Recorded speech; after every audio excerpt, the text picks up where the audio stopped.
সূরা নাসের মধ্যে এত নাচ কেন? আরে নাচতে কইছে, এই জন্যই তো এত নাচ। পবিত্র সূরার আয়াত নিয়ে ব্যঙ্গ করছেন এই আবুল সরকার। তাদেরকে কি করা দরকার? আপনারা সাধারণ মানুষ, আমরা যারা মুসলিম আছে তাদের কি করা উচিত? আবার কিছু লোক বলতিছে যে তিনি একজন পরিকল্পিতভাবে কোরআনকে নিচে নামার চেষ্টা করতেছে। এটিও হতে পারে যে আবার সরকারকে গ্রেফতার করছে, এটাই তো যথেষ্ট। আবার মারতে মারতে পানির মধ্যে ফেলে দিয়েছে। এই দিকে আবার তাদের কিছু লোক বলতিছে তাদেরকে ধরছে ধরুক, কিন্তু মারলো, মারে আবার পানিতে ফেলে দিল, এটা তো আমরা মানতে পারি না। এদের এই রকম আবার কথা বলতেছে। মারছে, ভালো করছে, আরো মারতে হবে তাকে, তাই আমরা তাদের সঠিক বিচার চাই। আমার চোখে পানি, আপনি বলবেন, আমি জানি আমরা গামিয়ে ছোটবেলা থেকে। আবার দেখা যাচ্ছে এই লোকের নাকি চোখ দিয়ে পানি পড়তেছে, এটা কি ভাবা যায়?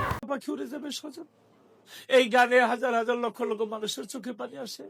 ওদের গান শুনে নাকি হাজার হাজার লক্ষ লক্ষ মানুষের চোখ দিয়ে পানি নামে, এটা কি বিশ্বাস করা যায়? কি অন্যায় করছে, বড় অন্যায় করলে তারা মারে। যে শিল্পী যারা মারছে ওদেরকে জীবনে একটা গালি দেয় নাই, ওদেরকে একটা ধাক্কা দেয় নাই।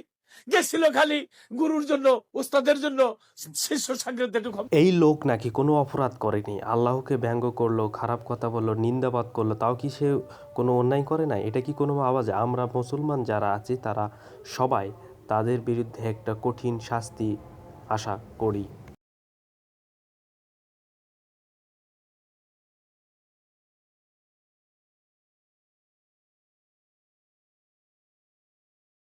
এই লোক বলতিছে সে কি অপরাধ করছে, আল্লাহকে এমন তীব্র নিন্দাবাদ করছে, তাও কি সে অপরাধ করে নাই?